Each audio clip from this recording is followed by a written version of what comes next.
Welcome to the Business Spotlight series. My name is Tanner O'Brien. I'm a senior partner here at Action Coach in Central Texas, and I'm sitting down today with Stephanie Fritts, who is the founder and chief exec wrangler at Exec Wranglers. So, Stephanie, first off, thank you. I am so excited to be sitting down, having some conversation, talking about a whole bunch of stuff when it comes to journey, entrepreneurship, all that craziness that tends to go along with the journey here. So, first off, thank you. Second off, maybe let's start out with just a little bit of background. If you want to share, you know, your background, who you are, and tell us a little bit about Exec Wranglers. Yeah, absolutely. It's my pleasure to be here. So I'm honored to be asked. And yeah, my background, I was an executive assistant for 20 plus years, and that was primarily in Silicon Valley. And then I was in a remote position, and we decided to move to the Austin area. And about 4 years into that, I got laid off from my remote corporate job, and I had fallen in love with the remote lifestyle. So I started Exec Wranglers really just thinking that it was going to be me doing executive assistant remotely, work remotely. And a friend of mine said, I think that's called being a virtual assistant. And yes and no. But I started the company. I found a women's entrepreneurs group in the spring of 2019. And from there, we got 5 ideal clients all at once. And it's just grown from there. So we provide virtual assistant services to primarily small businesses, but solopreneurs and sometimes bigger companies as well. Oh, that's so cool. I love the name Exec Wrangler. I sometimes joke we've got an individual in our team that is for all. I mean, she's our executive administration Yeah. person, and she is phenomenal. And we always joke that she's basically the one that runs our lives for us, making Yes. sure that we're all on track, all of that kind of stuff. And I can't even imagine running our business anymore without someone like that in our business. So very cool. Excited to kind of dive into this journey a little bit more. I always like to kind of just start with setting the stage a little bit for the audience. I think you may have kind of started a little bit on this path, but I always like to ask, just generally speaking, what does it look like in your business for like current ownership structure? Now, I bring this up because I've talked to some businesses that are, heavily startups. They, bring in investors and they've got a board and all of that. And I've got others that are sole founders, others that have business partners or family members in their business. So I'm just curious for you, what does that look like? Are you sole founder? Do you have business partners? Have you taken on investment, anything like that to continue to grow? What does that look like for you? Yeah. So yeah, definitely sole founder and bootstrapping it. So, which is fun and terrifying at the same time. Sometimes, yeah, we've thought about maybe doing some investment capital, but we'll see down the road. Very cool. With it, with the roles that you can play in a business. I always like to ask, like, how many different hats do you have to wear today?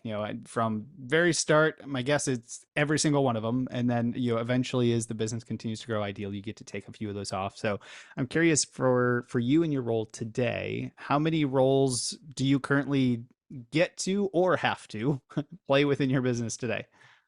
Right. Well, I have joked around that I'm the CEO, the COO, the CTO, the CMO. I'm all of the CEOs. But I do have someone who I lovingly refer to as our chief people wrangler. And so I do have help on that front. And she's also stepped into a role where we call it a client harmony wrangler. So Mm. she'll meet with the clients a couple times in their first 90 days just to check in and make sure things are going smoothly. Very cool. Out of curiosity, do you have any of the roles that you currently have that you're like, I absolutely love this one and I have to keep it, and others that you're like, as soon as I can hand it off, this will be the first to go? I think most of them I'd like to hand off. Yeah. And like you said, in the beginning, and we're 5 years old, but you do end up wearing all of the hats. And that's true for a lot of our prospective clients, right? You have to get to a point where you have things set up operationally and you're bringing in some money. And then at that point, you can start bringing on people. And we have wranglers too internally that help us with our marketing and all of that too. So I'm not wearing 100% of all of the hats still. Excellent. So let's go back into kind of talking a little bit about the business. You gave a really good kind of overview of it so far. Uh, excuse me. I love to ask a couple of questions around who's your business serve. Now, I think you mentioned it a little bit, but making it super clear. If I'm in the audience and how do I know that I'm a really good fit for your services, or I might know someone who's a perfect fit to reach out and say, hey, you should go talk to Stephanie and see what their services are all about.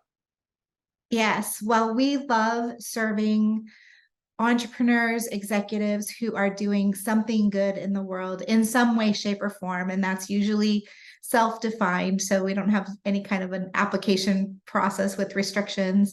Um, but that just, to me, I believe that that creates a ripple effect of us helping them do more good in the world, and it just creates this ripple effect of goodwill and humanity.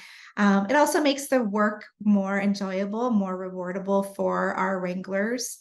And like I mentioned earlier, yeah, you kind of have to have your systems in place, a method of delegation, and you would not believe how difficult delegation actually is, or maybe you would, but some of our clients do struggle with that as well. And fortunately, the Wranglers are experts in being delegated to, and so they can help the clients in that respect. But it is this tipping point where, again, a business owner or an executive, they have their systems set up and running, but they find themselves focusing too much on what I call administrivia, which is all of the things that need to happen for a business to run, but it doesn't necessarily move the business forward. And so once someone gets to that tipping point where they just can't grow any further, then it's time to call exec wranglers. Very cool. I want to ask a little bit about delegation, and 100%. It's not always the easiest to figure out what to delegate, how to delegate, all that kind of stuff. Especially if you haven't had individuals on your team that you've been able to delegate to in the past. Do you all kind of assist with that process and identifying a few things that maybe could be delegated that the team could do? What does that look like? How do you help kind of your clients or prospective clients with that process? Yes, well, we actually asked them to hone in on their zone of genius, which people have heard the zone of genius a lot. We call it the zone of harmony, and we have a worksheet that they can walk through, and it's basically 4 quadrants, right? So you've got your just things that you don't know how to do, right? Incompetencies. You've got your competencies, you know how to do them, you don't enjoy doing them. So this is the bucket that you find yourself procrastinating.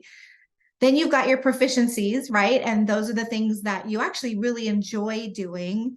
And you probably just do them without thinking about them, but they don't actually bring you joy, which is your zone of harmony. So we walk clients through that even before we have an initial discussion with them. Very cool. I love Yeah. that. So what does the competitive landscape look like for your business? How do you stand out against others that either do the same service or do similar things to what y'all do? Yeah, I'd say the number one thing is that we have a team that collaborates and behind the scenes. And so a client will have multiple wranglers. They typically will just interface with one, and then that wrangler will do the bulk of the work that they need. And then they'll collaborate with other wranglers as needed if the client hands them something that's not in their wheelhouse. So clients have access to an entire team of highly skilled wranglers. Um, so I'd say that's probably the biggest difference. And it sounds cliche, but I don't feel like we have competition because there's enough business to go around for everybody. I love that. I Yeah. really do. But it does lead me into, good segue into the topic of marketing. I love asking some questions around marketing. It's one of those areas it's so important to every business out there, but Okay. it's not always the easiest one for some business owners to wrap their heads around, especially if they don't have a background in marketing. It can be so complex, in today's day and age. What has been y'all's philosophy to marketing? What has, or maybe a different question with this, anything that you've tried and has worked really well from a marketing standpoint? Anything that you've kind of done and said, nope, that one didn't work as well. Probably not the best thing for us to be doing at this point, or some lessons along the way. Right. Well, I'll say first was learning in that women's entrepreneurs group who our ideal clients are and how to attract them and how to repel them, just simply by using specific messaging and just kind of honing in on your values and posting them on your website and that sort of thing. And then the other thing is we really haven't done any marketing. The I guess marketing we've done is just sort of posting content on our social platforms. But our business is 100% referral based to date. And that's I guess in the beginning what that looked like for me was just networking. And just I reached out to 150 people that I used to work with in the past and just said, hey, let's catch up. I'd love to fill you in on what I'm doing and see what you're doing and see if there's any synergies. And I chatted with an executive that I supported 20 plus years ago and in the private equity industry. And he's like, oh yeah, I'll definitely, pass the word along, but he didn't need assistance at that time. Fast forward 10 months and he started his own business and reached out to us. So now he's a client. And, networking is not a quick, it's not quick fix, right? You're not necessarily going to get the sale on that call, but it's just, it's just putting the word out and wondering who they know. Mm-hmm. I Yeah. love that. I love that. That's it's one of those things where it's totally marketing in every sense of the word, but it's not one that always comes necessarily to mind when Right. people think of like, what am I doing for marketing today? And it's the, who do you know in your own network and how do you build relationships with them? Whether Right. they're interested today or not, they may be interested down the road. They may know somebody who is interested. It's almost like it's overlooked and kind of underrated, but one of the most powerful ways to build a business. You mentioned kind of referrals, things like that in there. Do you have, or have you, implemented any type of system where you remember to ask at a certain point in the process, or encourage current clients to make referrals, anything like that? Have you gone kind of that direction when it comes to referrals at all? Um, we really haven't had to. Um, if I'm networking with somebody new, typically they're already the wheels are turning and they're like, I know somebody who, could you really use your services. And then because we do provide such high level work for our clients that it's just natural for them to be like, this is amazing. This has changed my life. Um, Mhm. so yeah, I mean, but of course, if they don't, then we do, give them little hints here and there. I love it. So let's go back. Let's talk a little bit about the journey. Making the choice to start Exec Wranglers. If I'm recalling from the beginning of our conversation, it was prompted by being let go of a company, needing to kind of take a next step, choosing to do this. What was the what was that experience like? Was there a lot of fear that came along with it? Were you just super excited about taking that next step? Was it don't even know what to think at this point? But what was that like for you as you went through that transition?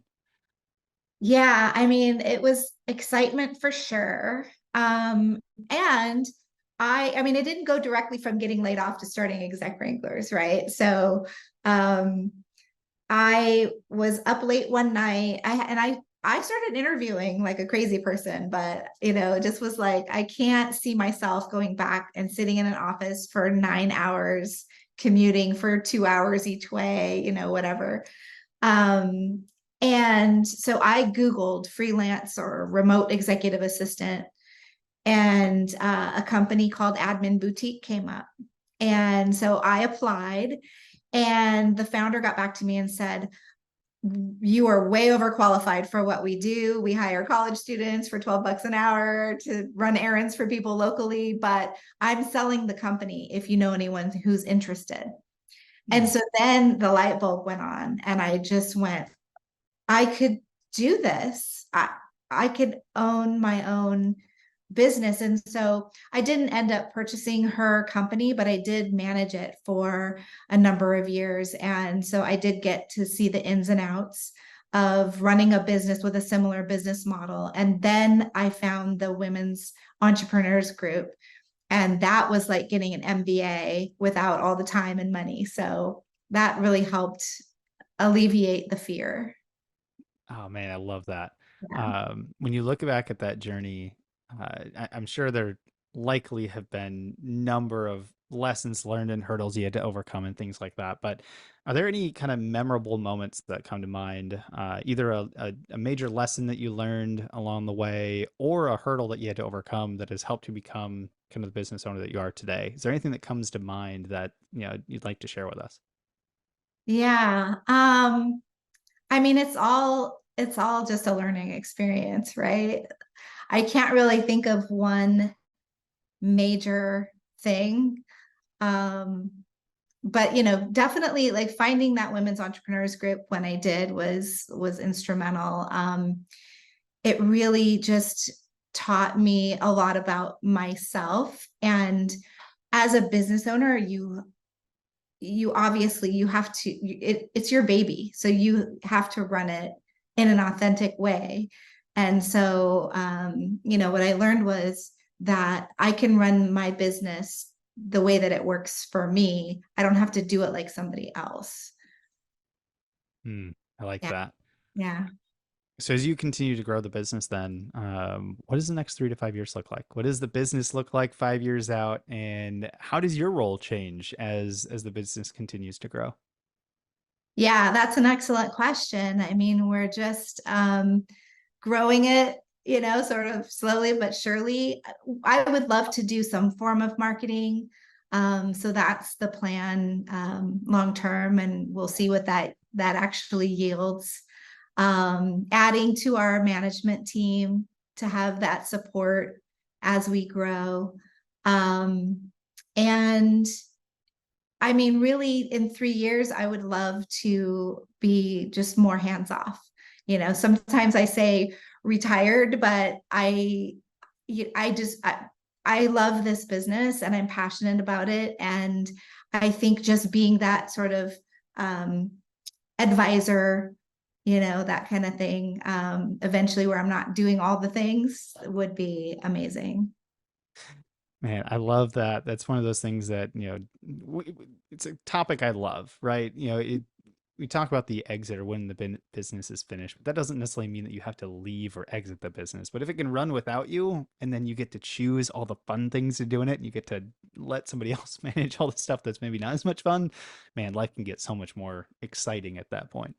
Yeah, absolutely. So I know we've covered a ton of ground in the conversation so far, but I want to be respectful of time. I've got a couple rapid fire questions. I'd love to, just get a couple extra nuggets of wisdom for the audience here. So I've got four of them in total. Okay, I'm We'll ready. go, we'll go kind of top of head answers for each. I know you could probably go a little bit deeper on a couple, but best I we don't can for think top very ahead. quickly, so I hope your expectations are high. No worries, no worries at all. So when you look at your journey kind of in totality to date, what would you say is kind of your key to success? Yeah, see, it's not going to be rapid. You can fire them rapidly. The key to success, I'm going to say flexibility. I like that. When you look at everything you've learned so far, then what's one piece of advice that you would give to other business owners? Oh gosh, I would say find a community of like-minded entrepreneurs and collaborate and learn from them. Hmm, I like that. Yeah, Apologies, I'm taking the notes down so I can make go sure for I it. put some of these out for the audience. What's one book that you're either currently reading or have read most recently? Oh my goodness. I have a whole stack of books. Um, the most recent one is probably The Universe Has Your Back Hmm, by Gabby Bernstein. That's a good one too, because b- being a entrepreneur is not for the faint of heart, for sure. It definitely has its challenges. And so just knowing that the universe has your back is comforting. I like that. Yeah. Definitely putting that one down on the recommendation list here. All right, final rapid fire question. This was kind of fun. If you could choose just one area in your business, and you can only choose one, where you can take a little bit of magic dust and just sprinkle it all over that area of the business, and it magically improves, I don't know, 10%, 100% next when you wake up tomorrow, where would you choose to put that magic dust? Oh my goodness. I think it would be to have the Wranglers be, I mean, they are happy, but just to have Exec Wranglers be this like safe space for them where they can grow and just serve amazing clients. I like that. Yeah. That's a really cool one. So before we jump into kind of my final question of the day that I always like to wrap up these conversations on for the audience, where can they go for more information? If they want to learn more about Exec Wranglers, they want to connect with you, follow you, find the amazing things that y'all are doing, where can we advise them to go for more information and just take next steps? They can get all of the information at execwranglers.com. Okay, perfect. Any social platforms that you're active on? We are active on LinkedIn, Facebook, and Instagram. Excellent. I always like to throw a couple of those in there. These spotlight series, especially here in Central Texas, I like to make sure that, if you're a business owner watching this, make sure that you make some connections here. So if you do, reach out to Stephanie, send her a direct message, say, hey, saw you on the business spotlight, great conversation. The more people we connect with, the greater our networks will become, all that fun stuff. So make sure you take time to do that. Check out the website, all that fun stuff. Stephanie, I always like to end on this final question, and that is simply, what is most inspiring to you today? I would say just the humans out there that are, I mean, we've been through a lot the last 3 years, right? So, and they've just really dug deep and they're just making it happen.